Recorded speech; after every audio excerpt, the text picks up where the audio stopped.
ಇನ್ನು ವಕ್ಫ್ ವಿರುದ್ಧ BJP rebels ಹೋರಾಟವನ್ನ ಆರಂಭಿಸಿದ್ದಾರೆ. ಬಸನಗೌಡ ಪಾಟೀಲ್ ಯತ್ನಾಳ್ ನೇತೃತ್ವದಲ್ಲಿ ವಕ್ಫ್ ಪ್ರತಿಭಟನೆ ಈಗಾಗಲೇ ಶುರುವಾಗಿರುವಂತದ್ದು. ವಕ್ಫ್ ವಿರುದ್ಧ ಬಿಜೆಪಿಯ ರೆಬಲ್ಸ್ ನಾಯಕರು ಹೋರಾಟವನ್ನ ಹಮ್ಮಿಕೊಂಡಿದ್ದಾರೆ.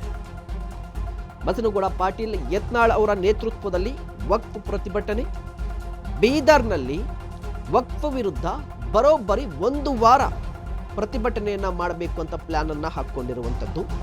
ಇದೇ ಕಾರಣಕ್ಕಾಗಿ ಧರ್ಮಪುರಿ ಗ್ರಾಮಕ್ಕೆ ಯತ್ನಾಳ್ ಅವರ ರೆಬಲ್ಸ್ ಟೀಮ್ ಭೇಟಿಯನ್ನ ಕೊಟ್ಟಿದೆ.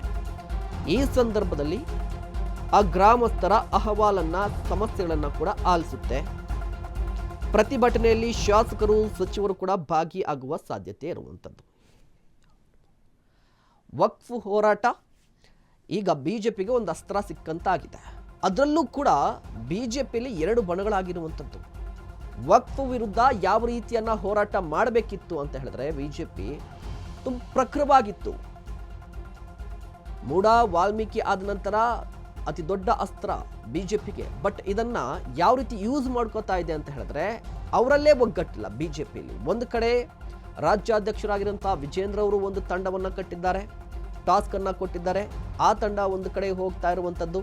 ಮತ್ತೊಂದು ಕಡೆ ಬಿಜೆಪಿ, ಅದರಲ್ಲೂ ಕೂಡ ವಿಜೇಂದ್ರ ಅವರ ವಿರುದ್ಧವಾಗಿರುವಂತಹ ಮತ್ತೊಂದು ರೆಬಲ್ಸ್ ಟೀಮ್. ಬಸನಗೌಡ ಪಾಟೀಲ್ ಯತ್ನಾಳ್ ಅವರು ಇದಕ್ಕೆ ಕ್ಯಾಪ್ಟನ್ನು, ವೈಸ್ ಕ್ಯಾಪ್ಟನ್ ಬಂದು ರಮೇಶ್ ಜಾರಕಿಹೊಳಿ ಅವರು.